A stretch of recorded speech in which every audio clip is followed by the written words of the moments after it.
Ahora sí, comienza. ¿Estoy? Sí. Buenas noches, señoras y señores, muy buenas noches, bienvenidos. Estamos de nuevo en esta transmisión que todos los miércoles hacemos a las 9 de la noche. José Luis Tapia Rocha y quien les habla Juan Alberto Ugaz Salas, desde el Centro de Comunicaciones del Partido de Evolución, donde vamos a tratar los temas de actualidad, pero vistos desde la perspectiva de las 5 reformas. Y hoy día hay temas muy importantes de lo que está ocurriendo con este nuevo gobierno que se supone de transición, pero que está haciendo cosas que no pertenecen a un gobierno de transición. Quiere dejarnos una deuda de 30.000 millones de dólares. Nuevo presidente quiere endeudar a los peruanos. Ese es el primer punto. José Luis Tapia Rocha. Muchas gracias, Juan. Efectivamente, amigos, eh, hay un gran problema con el tema de el financiamiento del gobierno. El gobierno está enfocando sus problemas y no está viendo el panorama total. Y nos referimos básicamente que la economía peruana, es decir, la economía de los peruanos es primero, no es la economía del gobierno.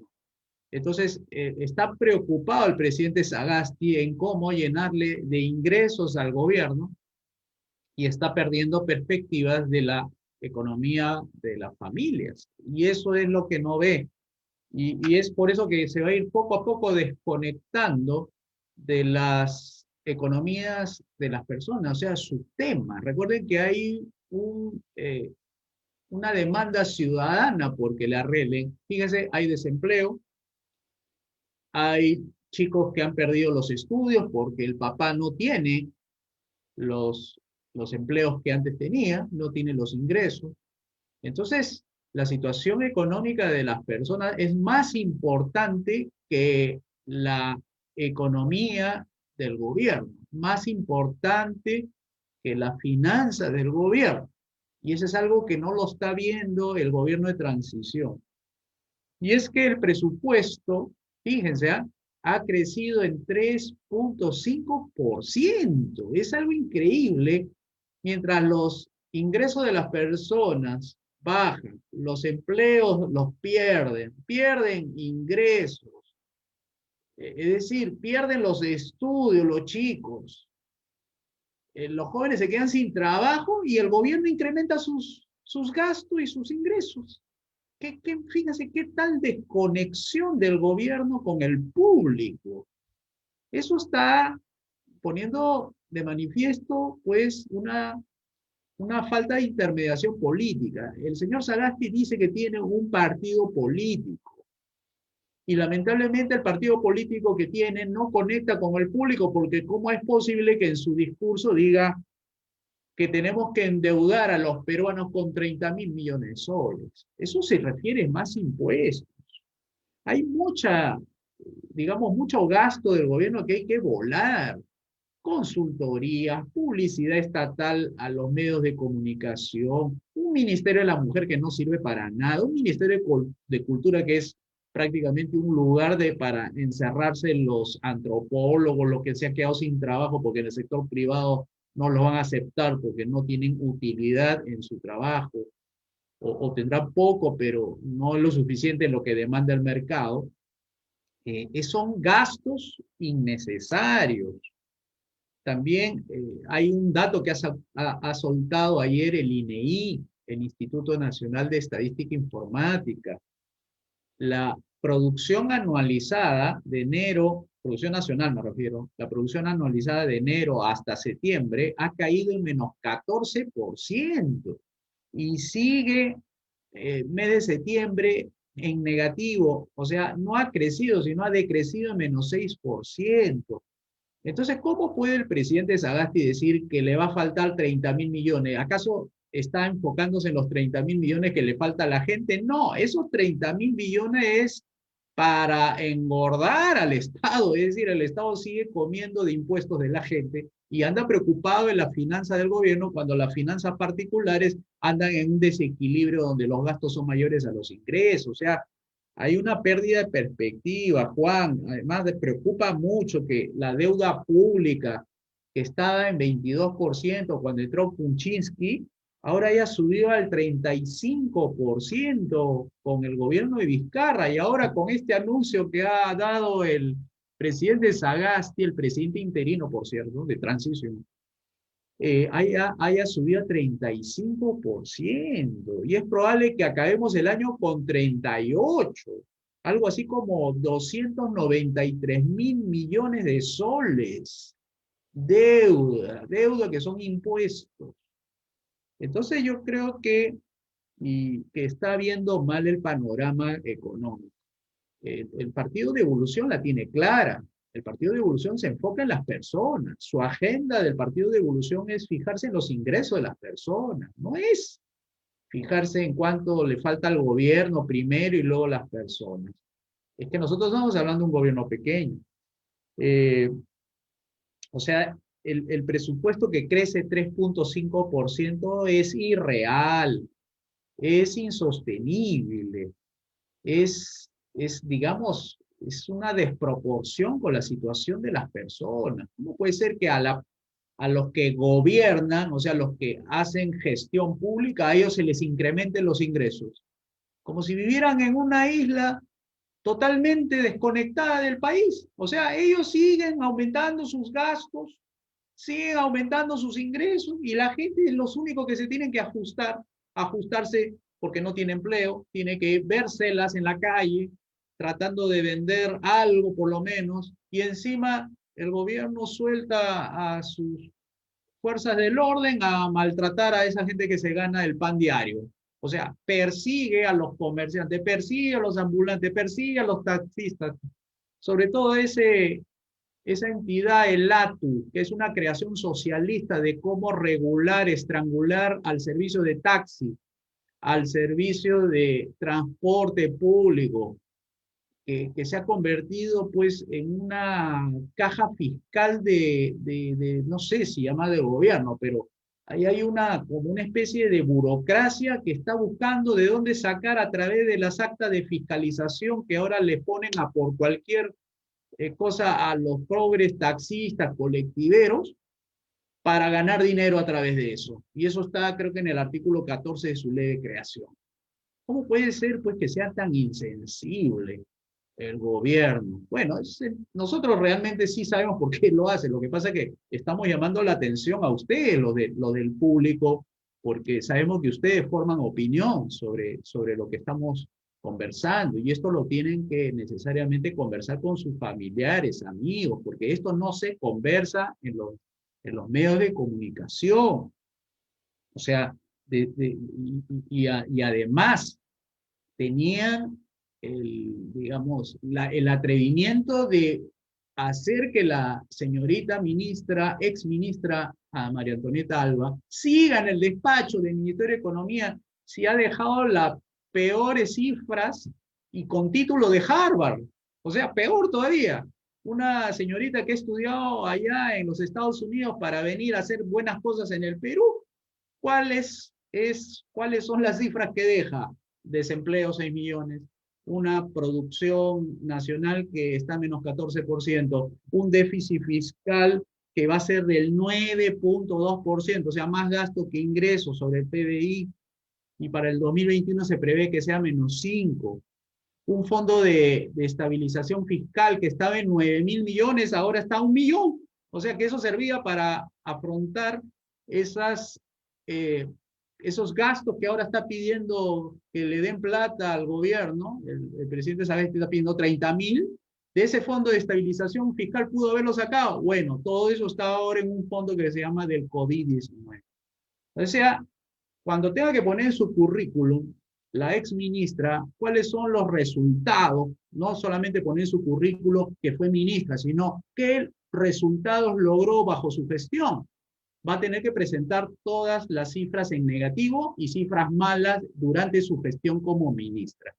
Entonces, yo creo que ese tipo de situaciones, que además no ha tenido un buen manejo económico, porque bajo su gestión, la ministra, ha alentado el populismo de los congresistas que han ido soltando medida tras medida, retiro de la AFP, de la ONP, y qué sé yo, hay un montón de iniciativas que ahora vamos a ver dentro de unos minutos sobre el tema de cómo quieren lanzar la nueva constituyente, cómo quieren elevar el sueldo mínimo, cómo quieren crear nuevas universidades, como si fuera un festín de dinero que sobra acá en el país, ¿no? Lo que hace falta más bien son bienes y servicios, lo que sobra es mucho papel moneda que no sirve para nada. Entonces, Juan, tú sabrás pues que con estas condiciones económicas, ¿cómo no va a haber más marchas? ¿Cómo no va a haber más descontento popular? Porque las marchas siguen todavía, no han terminado, todavía siguen pidiendo su asamblea constituyente. Entonces, esta situación económica, encima con una caída de la recaudación tributaria menos 30%, lo que debe ser más sensato es que el gobierno también debe reducir sus gastos, tiene que reducir su presupuesto. El presupuesto que tiene previsto de 183.000 millones para el próximo año, tiene que reducirlo en un 30, 20%, porque eso no puede ser. ¿Cómo puede estar? O sea, todo se ajusta menos el gobierno. No, eso no puede ser, Juan. Tú tienes que comentarnos sobre ese tema. Bien, aquí hay que decir una cosa, ¿no? O sea, no es que Sagasti no sepa lo que está haciendo, lo sabe. La izquierda sabe lo que está haciendo, lo sabe. Detrás de todo esto está el deseo que ya viene planteado desde los foros socialistas en todo el mundo, que el nuevo orden mundial lo viene haciendo, destruir las economías del libre mercado, las economías del capitalismo, destruir el modelo.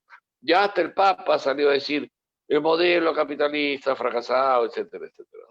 Es forzar el destruirlo. Y estos jóvenes que han salido a la calle, estos jóvenes que no saben ni siquiera por qué salieron, porque decían, no estoy con Merino, no, tampoco lo quiero a Vizcarra, defiendo la democracia. No sabían qué decir, repetían incoherencias, tenían una retórica sin sentido y estaban en la calle. Estos jóvenes que han sido utilizados para que los violentos que salieron al costado de ellos tomasen el poder. No saben que esto les va a empobrecer su futuro. 30.000 millones de dólares, más los 52.000 que ya tenemos, suman 82.000 millones. ¿Quién lo va a pagar? Los jóvenes, con su falta de trabajo, con la hiperinflación y con la escasez que se nos va a empezar a venir. Porque ya están cayendo los pequeños negocios, están cayendo las granjas, van a caer una serie de negocios en el camino. La deuda es indebida e innecesaria, pero la izquierda siempre la hace. Y por eso rápidamente endeudaron un país que no necesitaba endeudarse. Y lo han llevado a esta extrema crisis en la que estamos nosotros. La van a profundizar más. Va a ser una tiradera de plata porque nadie sabe a dónde fueron los 52.000 millones que ya se acabaron. ¿Quién se los llevó? ¿Dónde están? Ustedes lo ven, ustedes lo han sentido, ustedes lo han recibido, lo hemos visto. Ya se lo tiraron, ya se fue, ya no existe. Entonces ahora hay que pedir más plata. La caja fiscal está vacía. Y la deuda no es un tema de un gobierno transitorio que va a estar meses. Este está meses y el siguiente gobierno tiene que asumir los pasivos de la deuda. Cuidado, eso es muy delicado. Y desde aquí, desde el Partido de Evolución, hacemos la advertencia. Ese es un tema muy delicado porque tú no puedes complicarle el plan al que viene. El que viene no quiere cargar con 80.000 millones de dólares de deuda. Además, eso lo tenemos que pagar los peruanos. Lo pagaremos en impuestos, lo pagaremos en devaluación, lo pagaremos en inflación. ¿No has notado que ya las cosas están subiendo de precio? ¿Tu canasta popular no está subiendo de precio? ¿Hace cuánto tiempo que no subía de precio? Y te vienen a decir ahora, cámbiame la Constitución, cuando hemos estado parejitos en precios hace muchos años con la misma Constitución. ¿Qué tiene que ver la Constitución? Con que tú hayas empezado a hacer un festín con la economía peruana. Y encima, con que tú hayas tenido que empezar a hacer una pandemia discutible que se acabó el día de tu vacancia, porque todos salieron a las calles ese día. Discutible, ¿no? Desde acá la hemos discutido. No le hemos dado credibilidad. ¿Cómo es posible que la pandemia se acabe el día de tu vacancia y todo el mundo sale a la calle? Masivamente. Hay mentira tras mentira. Y eso es lo que ha hecho la izquierda en el poder. Ya ha mentido. Y la torpeza de una clase media que no quiere mirar las cosas más allá de sus conflictos, de la guerrita contra el otro, es lo que ha permitido que la izquierda suba para hacer estas cosas. Vámonos al siguiente tema, el tema número 2 del programa del día de hoy. Programa donde tenemos algunas cosas técnicas que resolver para el próximo programa. Y entonces hemos regresado al formato antiguo, porque así fue como empezamos. Pero de todas maneras tenemos los mensajes que dar, la comunicación que darles a ustedes. El tema 2 es que el ex gobierno de Merino, que ha durado menos de una semana, promulgó con la firma de Antero Flores la ley que debilita los negocios de las AFPs. O sea, ya tenemos otra ley populista en vigencia. José Luis Tapia Rocha. Muchas gracias, Juan. Esta ley, la 31068, ha sido promulgada por este gobierno de transición de salida de unos días y con esta medida ha tratado de beneficiar aproximadamente a 4,5 millones de exaportantes, que por ahí iba el objetivo de darle, fíjense, de darle un poquito de libertad para usar su dinero. O sea, es su dinero, pero le van soltando de a poquito, como una reja, ¿no? Que le van abriendo la reja de a poquito y van metiendo la mano en su fondo. Bueno, eso es lo que hacen los gobiernos y el estatismo principalmente, ¿no? Lo que ha pasado es que muchos exaportantes durante 12 meses no han aportado nada y además la están pasando muy mal con el actual cuarentena del gobierno, donde todavía está el 98% de operatividad la economía, y no encuentra empleo. Tiene que pagar sus cuentas, tiene que pagar la universidad, tiene que pagar la luz, tiene que pagar el agua. ¿Y de dónde va a sacar? ¿Va a seguir dependiendo y va a estirar la mano al gobierno para que le entregue dinero a través de bonos, o tenga que hacer una cola para recibir dinero? No, la gente digna agarra y dice, ese es mi fondo, yo para eso tengo un fondo de previsión. Previsión, previsional, la palabra es prever algún suceso que no esté dentro de mis cálculos, digamos así, un cálculo. Bueno, entonces la gente ha estado insistiendo, y ahora tiene la posibilidad de retirar hasta 2.700. O sea que ahora va a empezar la cuenta regresiva, porque una vez que salga la ley implementada con un reglamento, tiene hasta 90 días. O sea, las personas dueñas de su dinero tienen que ir a la ventanilla o ir por internet, inscribirse y solicitarlo antes de los 90. Si te pasas después de 3 meses, ya no es tu dinero, ya no lo puedes sacar, ya perdiste. Esa es la ley de... Eso es por el lado, digamos, más bueno del tema, ¿no? Es decir, pobre la gente, ¿no? Está recibiendo su plata, realmente recibir el 100%. Nuestra propuesta es la privatización de ese mercado. No puede ser una forma así de sistema creado por el gobierno, un sistema. O sea, esto no es libre mercado, que le da a los negocios de la AFP eso que se llama el mercado, le dice, mira, acá yo te estoy poniendo una ley con estos beneficios, le dice al negocio de las AFPs, constitúyete, ¿no? Y cualquiera no puede poner una AFP porque la ley te pone un capital mínimo. Probablemente yo pueda ser de 10 millones, no sé, pero tienen que tener un capital mínimo, lo cual Juan Pérez no puede entrar. Ya, o sea, y ahí ya se formó el oligopolio, que ustedes ven ya las 4 empresas de AFP. Entonces le dice, mira, te doy este mercado, así que tú anda a la empresa, mándale el formato y todas las personas que se asocian a las AFP, le descuentas el 13% y me lo pasas la plata para mí, yo la gestiono y de lo que saque los intereses al colocarlo en diferentes partes, le pongo en su cuenta a cada uno. Pero mándame a todos los trabajadores que se han suscrito a mi AFP y yo hago la gestión. O sea, es un negocio impuesto, no es un negocio de libre mercado, no es libre empresa. Las AFP no son negocios de libre mercado, son negocios creados por el gobierno a través de una ley, la ley de creación del sistema privado de pensiones. Entonces, ¿qué hace la ley? Le pone un candado a 13% de tus ingresos. O sea, si tú ganas 13%, ya te, ya te fregaste. Porque ya significa que 13% no vas a poder disponer de ese dinero. ¿Y a dónde va? A las arcas de los negocios de los de cuello blanco. A esos que les gusta hablar con el gobierno para que le den el negocio redondito. O sea, ellos quieren ser los exclusivos, ¿no?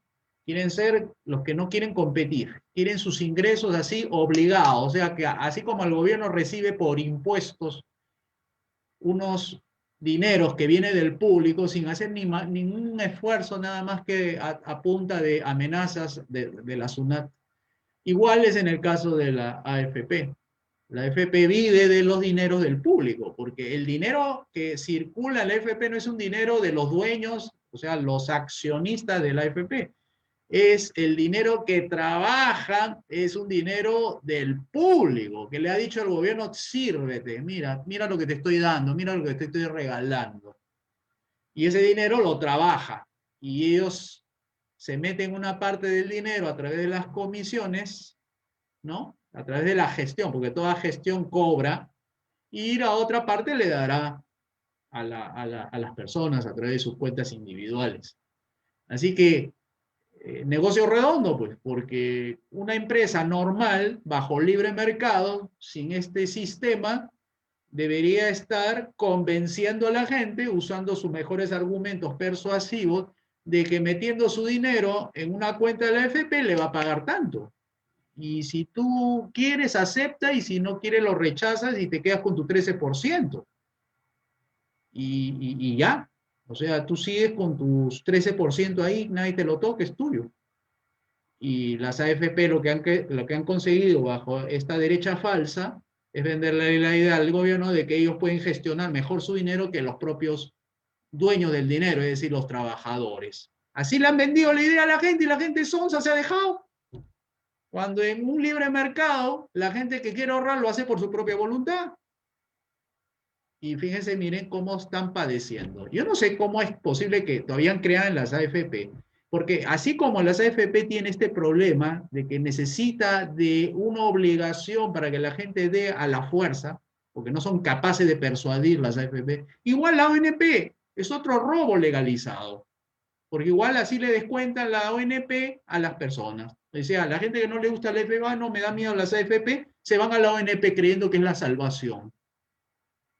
Y los ex aportantes de la ONP no pueden cobrar 2.800.000, 2.800.000 peruanos no pueden recuperar su dinero porque hasta ahora no les resuelve. Apenas le han dado 4.300 soles, creo. ¿Cómo es esto? ¿Cómo es en una sociedad donde nos consideramos individuos libres pasen estas cosas? Ah, eso pasa por las leyes malas. Eso pasa porque el socialismo te está controlando. Eso pasa porque tú has dejado que la derecha falsa, bajo el argumento de que va a modificar y poner tu vida en mejores condiciones, le has creído, has votado por el mal menor. ¿Ah? Has votado por las fórmulas izquierdistas. Ahí tienes pues lo merecido. Hay que aprender, en base a errores se aprende. Todos aprendemos, nos equivocamos y hay que aceptar. Hay que mirar otras opciones. No puedes quedarte con estos mismos que te siguen lavando el cerebro a través de los colegios estatales, los colegios privados también que están sometidos al Ministerio de Educación, quienes son que te dan esa enseñanza, esa doctrina, ese adoctrinamiento de que el Estado puede hacerlo todo. No, el Estado no puede hacerlo todo. Puede hacer algunas cosas, pocas, pero bien, que son justicia, seguridad y obras públicas. Pero cuando se mete al tema de las AFP, miren cómo les hacen sufrir a los exaportantes. 12.700, pero tienen un fondo de 50.000 guardados. No, no puedes acceder a eso. ¿Por qué? Por la ley mala. ¿Y quién aprobó la ley? Los congresistas. ¿Y quiénes son los congresistas? Bueno, tú los has puesto con tu voto, pues. Entonces, ¿dónde estamos? O sea, tú tienes que, si tú quieres algo con respecto a lo tuyo, tú tienes que votar por la propiedad privada, tú tienes que votar por el libre mercado, tú tienes que votar por el gobierno limitado. Y nadie ahorita te lo está ofreciendo, solamente nosotros, con toda humildad, por cierto, no es que somos vanidosos, pero no hay otra opción. Juan te va a explicar en estos momentos nuestra opción, cuál es la propuesta de nosotros en la reforma de pensiones. Bien, primero decirle a la gente que todo esto es producto de que no es un Estado limitado. O sea, es un Estado que se extralimita de sus autoridades, de su propia autoridad. La autoridad del Estado hay que limitarla. Oiga, usted no se puede meter en cosas económicas. La economía no le debe pertenecer al Estado. El Estado solo le debe pertenecer tres acciones: lo que tiene que ver con infraestructura, lo que tiene que ver con seguridad y lo que tiene que ver con justicia. Usted no se debe meter a más cosas. No, el Estado y el Ministerio de Economía, ya lo hemos dicho en programas anteriores, solo sirve para hacernos deudas, crear impuestos y generar inflación y devaluación. Porque es la caja de resonancia de las políticas populistas de los malos gobernantes. Entonces, tiene que desaparecer ese ministerio. Es parte de nuestra reforma. Es la única forma. Y los conceptos que tienen los políticos son conceptos también donde ellos se extralimitan y empiezan a hacer leyes y cosas y normas que son leyes malas. El Perú está lleno de leyes malas que hay que derogar y que propician estas situaciones, estas circunstancias en las que terminamos empobreciéndonos por gusto. ¿Quiénes han generado o han inventado esta situación de crisis? Ellos. El pueblo no, el pueblo está trabajando en lo suyo, está chambeando en lo suyo y de repente, ¡pum!, se vino abajo todo. ¿Por quién? Por ellos. Ellos son los que lo hicieron. Por eso es que cuando hablamos de este punto, es que nosotros tenemos que decir con total seguridad que el mercado debe ser libre, que la gente debe ser dueña de su dinero, que la gente debe ser dueña de su decisión. Si quiere lo mete aquí, si quiere lo mete acá, si quiere lo pone en un FP, si quiere no lo pone en un FP, lo ahorra para un negocio futuro. Eso es dinero de la gente. No tenemos por qué obligar a que la gente tenga que poner su dinero en lo que al gobierno se le ocurre. Y esto tiene mucho que ver con el concepto de un Estado socialista intervencionista, que es el que tenemos, o un Estado limitado a tres funciones y ninguna de las tres tiene que ver con la economía. Que no se meta con la plata de nosotros, que no nos fastidie, que no nos estorbe la vida. Vamos con el siguiente punto, mi querido José Luis, y ponemos, ahí está. Este tema es que el partido UPP también, esto hay que entenderlo, este es un congreso transitorio. Este no es un congreso que puede tomar medidas de largo plazo, pero el UPP quiere impulsar una asamblea constituyente y una nueva constitución. Eso no le corresponde a este congreso. Es otra tontería populista. Y nos están empujando ahí con el cuento de que el sistema económico fracasó. Y no es que fracasó. El intervencionismo del Estado, que no se ha limitado, ha hecho que estemos hoy en crisis. José Luis. Así es, Juan. Ellos presentan un proyecto, ya que hay varios constitucionalistas que han declarado que esa norma que está ahorita en agenda, en una comisión, creo que es la de Constitución, es inconstitucional. Tiene varios vicios por ahí, pero ellos lo que pretenden los de UPP es que esa constituyente se apruebe en una pregunta si usted está de acuerdo con una nueva constitución y la formación de una asamblea constituyente para que lo elabore y lo promulgue en la segunda vuelta. O sea, estamos hablando en junio, o sea, ya están previendo que va a haber segunda vuelta en los chistosos de UPP. Así que este proyecto, apunten amigos, ¿eh? El proyecto de ley es el 6642-220/CR, manden ahí hay un archivo digital con comentarios ciudadanos, manden y digan no estamos de acuerdo. O sea, manden así, todos los que ahí hay como más de 100 personas que nos están viendo, manden en el archivo digital de los proyectos de ley. Cuando usted entre a la página web del Congreso va a encontrar proyectos de ley. Entren ahí y busquen el proyecto 6642-2020/CR y ahí va a haber comentarios. Ustedes escríbanle y díganle que están en desacuerdo, que no, que este es un Congreso de salida, este es un gobierno transitorio y no es la mejor condición para preguntar eso en estos momentos, porque además se va a elegir a un nuevo Congreso. ¿Qué tiene que hacer ahí el nuevo Congreso con una coexistencia, con una asamblea constituyente?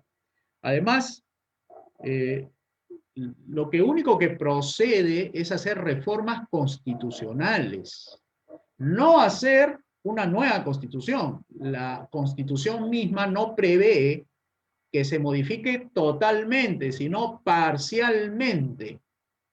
O sea, esa es otra cosa. Lo que ellos están proponiendo es una nueva constitución y eso no está previsto en ninguna de los artículos de la constitución. Así que por ese lado se cae la argumentación legal, constitucional que han presentado la bancada de UPP. Pero ellos insisten, dicen, es que el poder lo tiene el pueblo. Y si el poder lo tiene el pueblo puede constituirse en una asamblea. Esa es la argumentación. Pero eso es como decir, es un estiramiento a algo que no procede desde el punto de vista del derecho, porque acá estamos hablando de un derecho constitucional, no es que lo que se le ocurre a una persona eso es lo que va a prevalecer. Lo único que digamos, podría ser convalidable es que se presente proyectos de ley de reforma constitucional. Y a partir de esos proyectos de ley tiene que someterse a votación dentro de la Asamblea, dentro del Congreso, para llamarlo así. Con una vez que ya tiene eso, de hacer las reformas constitucionales, procede el referéndum confirmatorio que lo hizo el presidente saliente, el presidente Vizcarra, en el año 2018, con 4 reformas constitucionales. Ahí sí procede, eso sí se puede hacer. Lo que no se puede hacer es cambiar la Constitución completamente. Entonces, eso es por un lado, no puede coexistir dos poderes, ¿no? El poder constituyente con el poder legislativo. Eso no es viable desde el punto de vista constitucional. Además, ya el Jurado Nacional de Elecciones ya convocó, o sea, ya el presidente convocó elecciones, ya hay un calendario electoral y ya no hay posibilidad pues de meter ahí en medio del calendario una cláusula ahí que diga constituyente. Eso no se hace, eso solamente las repúblicas bananeras lo pueden hacer. Y el Perú no es un país bananero, es un país civilizado. Entonces no puede andar con ese tema. Además, nuestra humilde propuesta. Supongamos que tuviéramos que debatir con los izquierdistas, los socialistas, y que ellos están proponiendo una asamblea. Nosotros hacemos una comparación para que fíjense cómo es su propuesta de ellos y la propuesta de nosotros. Nosotros, si se diera el caso de debatir, nosotros propondríamos la consulta popular por las 5 reformas. ¿Y cuánto nos saldría lo que ellos proponen, que es la Asamblea Constituyente, porque eso es lo que quieren, la Asamblea Constituyente para sacar un producto que se llama Nueva Constitución, versus la consulta popular, que es un conjunto de reformas donde hay derogación de leyes malas? Bueno, primero tenemos que tener en cuenta que todo voto cuesta. Y lo que va a haber el próximo año es que 25 millones de votantes van a votar por los candidatos, por el Parlamento nuevo, por el presidente, los vicepresidentes, etc. Bueno, en el Perú, cada voto cuesta 15 soles. Y es uno de los más caros, ¿eh? O sea, hay otros votos en Chile que es menor. Pero a ver, si hacemos cifras, ¿cuánto saldría la comparación por cada uno de la propuesta izquierdista contra la propuesta derechista? La propuesta derechista, la derecha buena, le va a costar al país, si es que se arrastra, si se deja arrastrar por la propuesta de la izquierda, en nuestro caso, 336 millones. Ahora, la propuesta de la izquierda, ¿en qué va a consistir? Si ellos quieren sacar una nueva constitución, tiene que haber una asamblea constituyente, que es la que va a elaborar y va a aprobar. Esa asamblea constituyente tiene que ser elegida. Entonces, miren, la aprobación de la nueva constitución es un referéndum. La elección de los asambleístas va a segundo gasto. Y aprobar que se dé una nueva constitución o una asamblea constituyente es un tercer gasto. Si tú sumas lo que sale cada uno de ellos, que es 336 millones de soles, que más o menos lo que cuestan las votaciones, los referéndums, etcétera, tú multiplicas esos 336 millones por 3, que es lo que quieren los izquierdistas, sale 1.009 millones de soles. Eso es lo que quiere que gastemos con nuestros impuestos nosotros, los izquierdistas. Que gastemos todos los peruanos 1.009 para darle el caprichito a los señores digamos así, del socialismo. Además, ¿cuánto costaría una asamblea constituyente? Porque una vez que se elija esa opción, va a tener que constituirse un poder ahí. ¿Cuánto saldría? Si el poder legislativo actual gasta 645 millones de soles anuales, prevemos que una asamblea constituyente debe estar cerca a eso. Seguramente puede ser 100, puede ser 135, no sabemos cuánto, pero 100 más o menos. Le bajemos de los 645 millones, le pongamos algo un poco más estándar, 615. Ahora súmale a los 1.009 millones de soles más los 615. ¿Cuánto saldría el total del gasto del capricho de la izquierda? Sería 1.624 millones de soles. ¿Para qué? Para tener un documentito escrito donde diga, primer artículo, el fin de la sociedad es el Estado. No es como ahora, ¿no? Con la Constitución del 93, que tú sabes, que tú lo dominas, Juan, es el fin de la sociedad es el individuo. Bueno, lo de la izquierda va a decir, el fin supremo de la sociedad es el gobierno, es el Estado. O sea, va a estar el Estado por encima del individuo. Para eso quieren la Constitución, para someternos a un gobierno socialista, comunista, donde cada uno, nuestra vida, nuestra libertad de propiedad no va a valer nada. ¿Ya? Para eso quieren esa Constitución. Ok. ¿Cuánto es el periodo de incertidumbre que ellos proponen? Porque entre convocar al primer referéndum para aprobar si quieren o no quiere el pueblo una nueva constitución y una nueva asamblea constituyente, y hasta que termine el periodo en que se aprueba la nueva constitución, ese periodo de incertidumbre son 17 meses. Y si nuestra propuesta es la más económica, es económica en términos de dinero, y propuesta también incluye el periodo de tiempo. ¿Cuánto se toma en pasar desde la convocatoria del referéndum a aprobar el referéndum de las 5 reformas? 4 meses. Recuerden que el expresidente Vizcarra, el 28 de julio, propuso ir a un referéndum sobre los 4 proyectos de ley. 28 de julio, ¿no? Agosto, septiembre, octubre, noviembre, 4 meses, y en diciembre se votó por por ese referéndum. 4 meses. Y los de la izquierda, ¿qué quieren? Que perdamos 1 año y medio en su documento. En un documento donde a todos nos van a quitar las libertades, las propiedades. Comiencen pensando en sus propiedades, que es lo primero que hacen. Quitarte tu dinero y tu propiedad es lo primero que hacen el socialismo. Entonces, nuestra propuesta es superior en todo sentido, en un punto de vista económico, moral, político, de tiempo, que no lo tiene y no lo en la propuesta de la izquierda. Así que, por nuestra parte, ahí le estamos proponiendo a ustedes, queridos amigos, y cualquier fuente sobre cuánto cuestan las votaciones, no hemos inventado estas cifras, la pueden consultar en ese titular que dice cuánto cuestan las votaciones, referendo y revocatorias en el Perú, y lo que se refiere a cuánto cuesta el Congreso, ahí tienen las cifras. O sea, no es un invento de nosotros, todo esto está debidamente fundamentado, así que no tienen por qué desconfiar nosotros. Nosotros en el Partido de Evolución somos un partido serio, de gente ordinaria que hacemos cosas extraordinarias. Y Juan va a terminar con este apunte que estamos haciendo nosotros respecto a esa asamblea constituyente que impulsa un partido político aquí en el Perú. Nosotros el día lunes hicimos un programa especial de emergencia para un pronunciamiento político sobre la coyuntura que está viviendo el país. No hay coyuntura que se divorcie de la otra.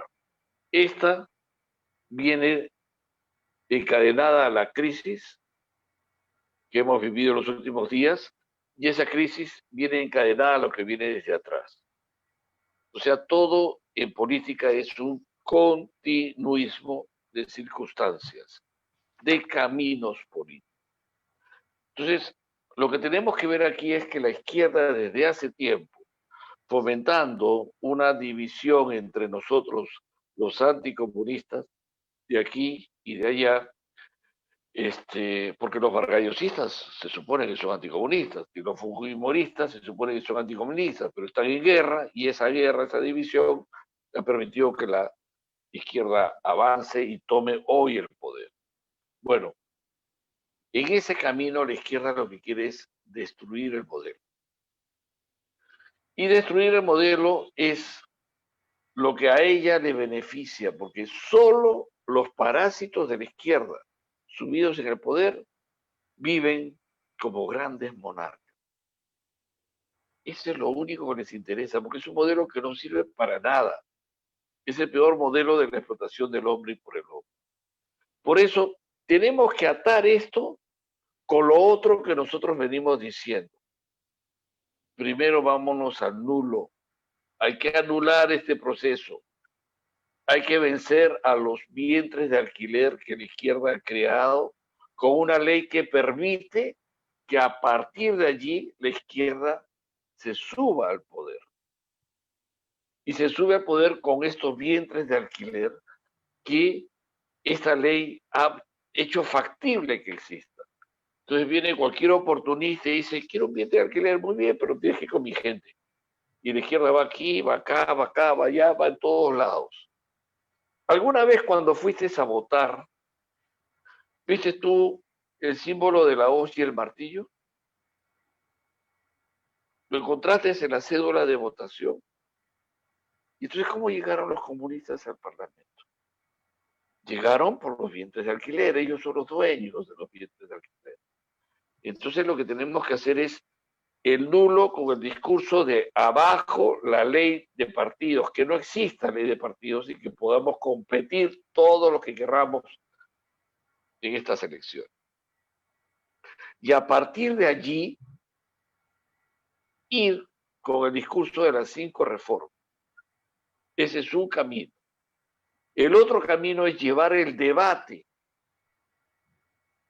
frente al cambio de constitución, donde les digamos no, las 5 reformas.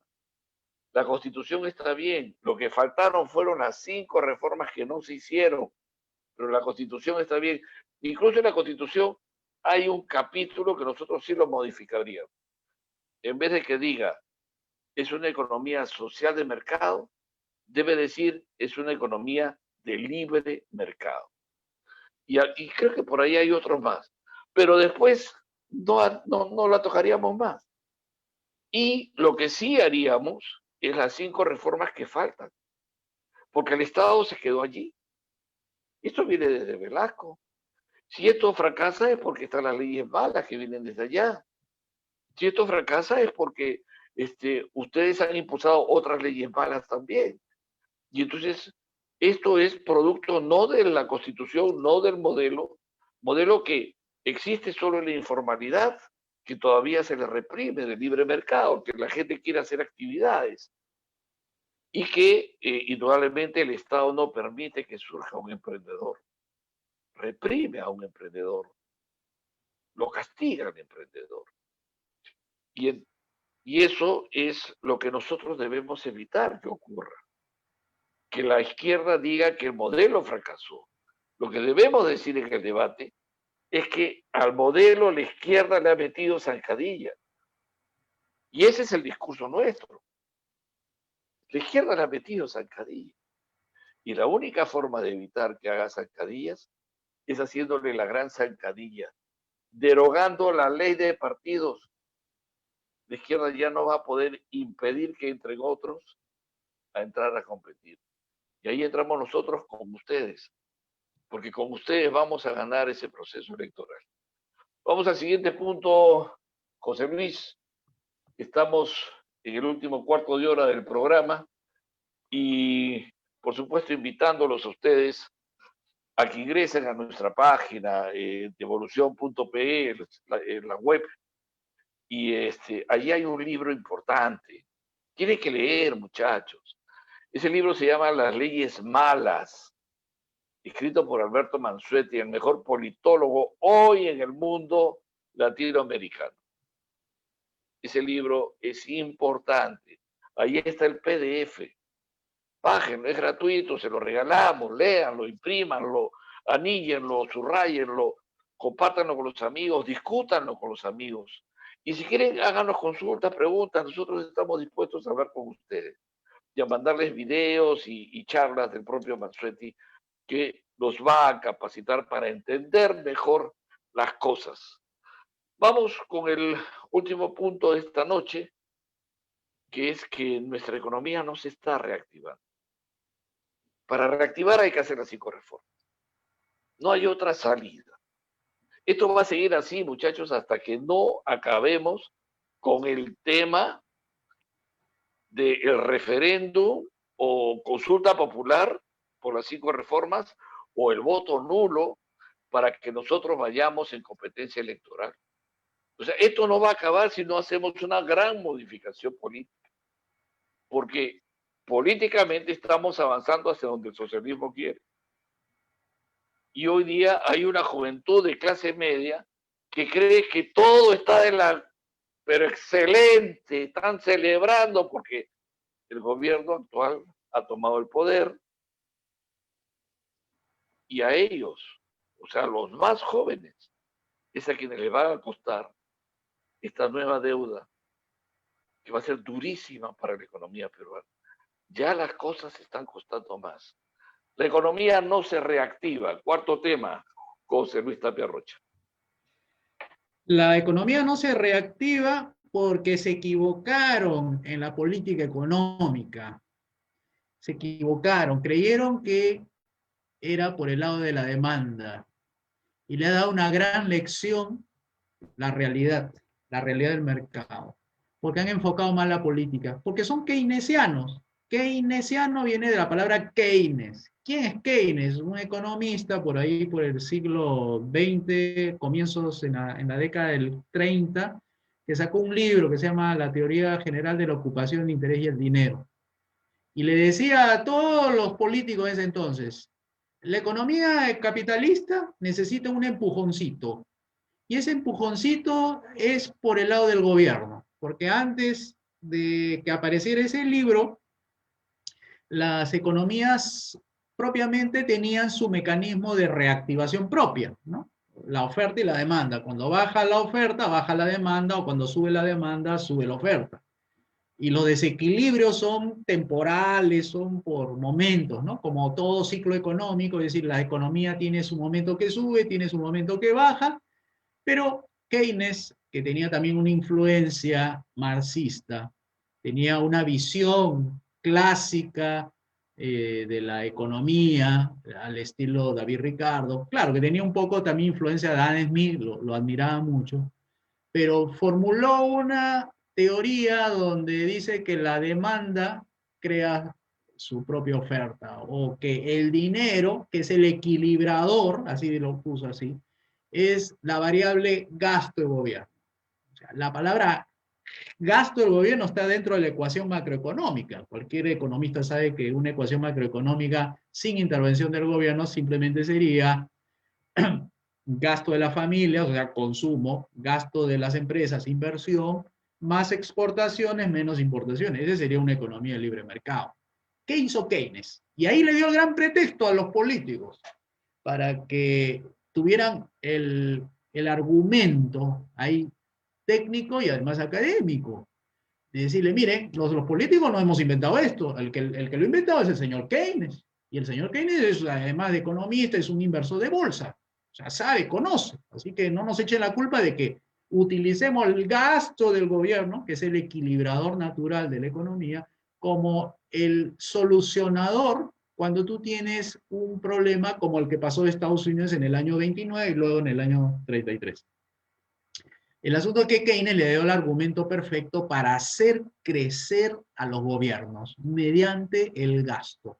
Porque dice que el gasto del gobierno, ¿no?, es el que de alguna manera ayuda al capitalismo para que no se encuentre en permanente desequilibrio. El que ha leído los libros de Rothbard, Anatomía de la Crisis, y el otro libro de Milton Friedman, sobre la historia monetaria de los Estados Unidos, se va a dar cuenta que el gran problema que hubo no fue el modelo capitalista. El gran problema que hubo fue que la Reserva Federal no emitió la suficiente liquidez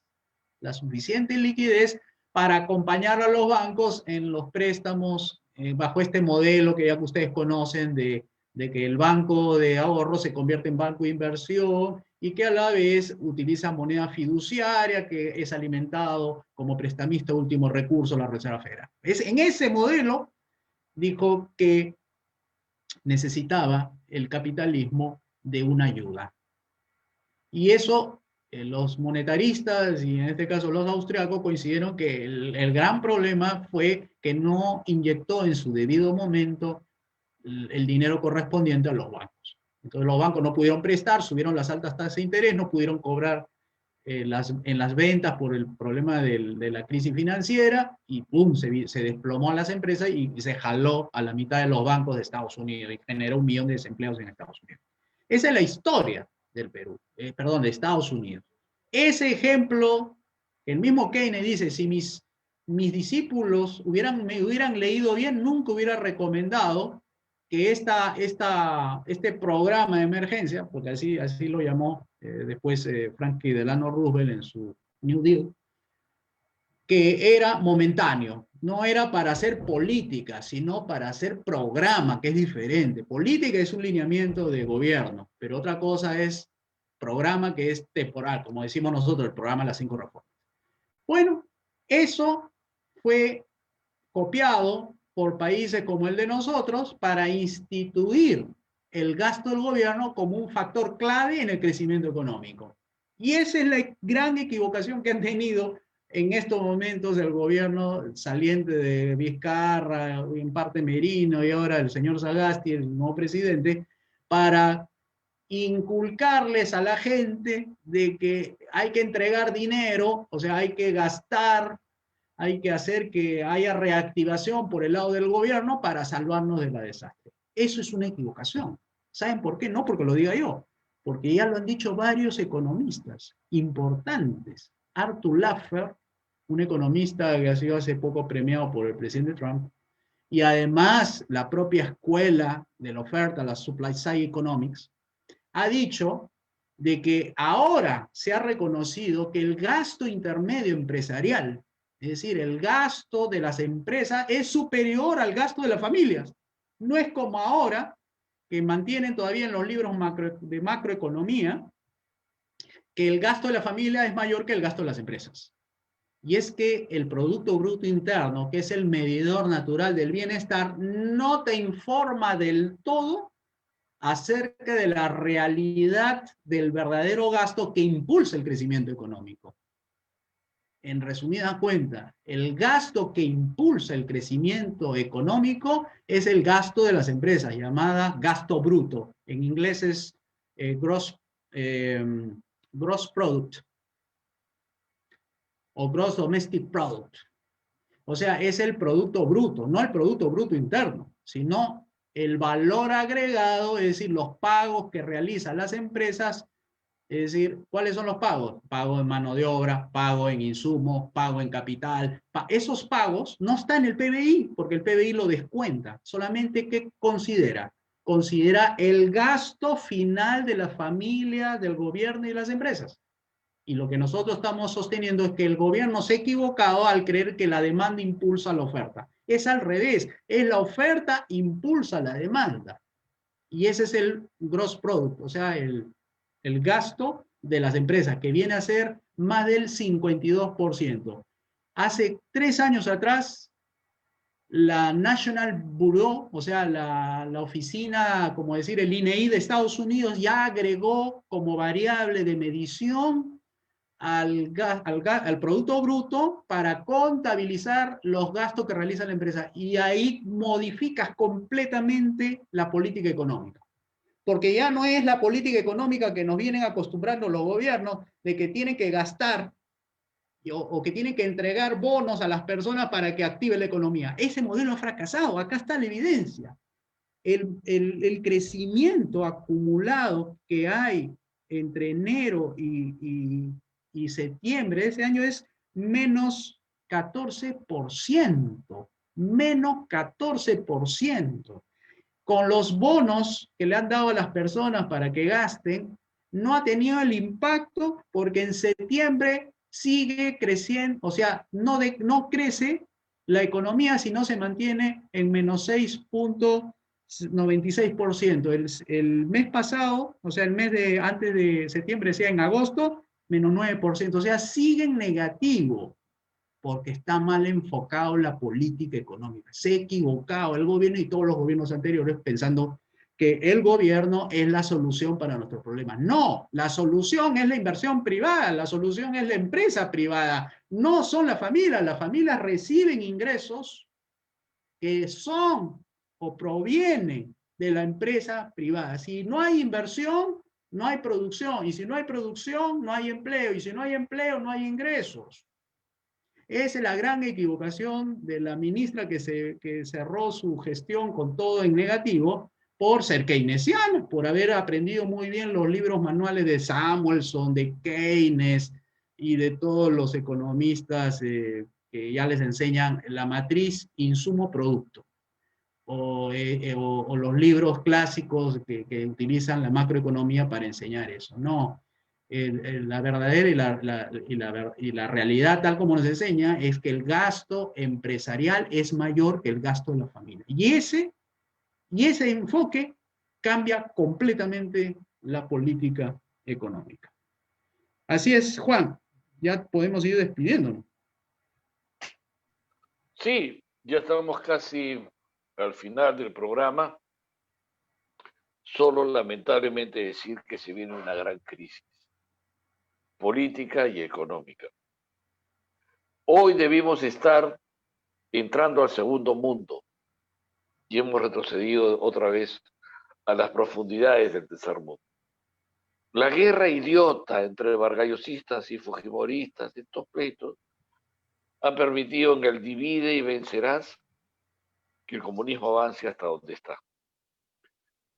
Esto es triste, pero la única salida es la que está dando el Partido de Evolución. La meta final son las 5 reformas. Hay que salir del Estado no reformado. Fujimori debió reformar ese Estado en los 90. Se frenó, lo frenaron los mercantilistas. Los mercantilistas son esos capitalistas de grupos grandes que no permiten que entre nadie más al mercado. Se asustaron con el libre mercado y lo frenaron. En los 90 debió haberse hecho la reforma del Estado después de la Constitución. Ese era el siguiente paso. No pasó nada, puso piloto automático y se dedicó a hacer tonterías, como decir. Y después vinieron los demás, que hicieron otras tonterías más. Y llegamos hasta hoy, de tontería en tontería, retrocediendo, retrocediendo, retrocediendo. El retroceso ha sido tan sutil que no nos hemos dado cuenta. Pero con Vizcarra se aceleró el retroceso. Y por supuesto, con esta pandemia discutible, que se acabó el virus cuando hubo vacancia y todos salieron a la calle. Después de quédate en casa, los medios nos decían sal a la calle y hasta ahora nadie explica por qué. Y bueno, todo eso nos ha llevado a donde estamos, junto con las deudas, con la nueva deuda que quiere hacer este gobierno. Acuérdate, políticamente tenemos que tomar decisiones. Y esta empieza la más cercana con el voto nulo. Hay que ir al nulo. No puedes que no voy a votar o que voto blanco, no, nulo. Hay que anular el proceso electoral, pero con un discurso propuesta al nulo, que es derogar la ley que ha permitido que la izquierda suba al poder sin que nadie la elija. El próximo miércoles los esperamos, amigos, 9 de la noche, por las redes sociales y por favor compartan este video. Muchas gracias, muy amables, muy gentiles de haber estado con nosotros. Hasta el próximo miércoles por las redes sociales y desde el Centro de Comunicaciones del Partido de Evolución. Buenas noches, gracias.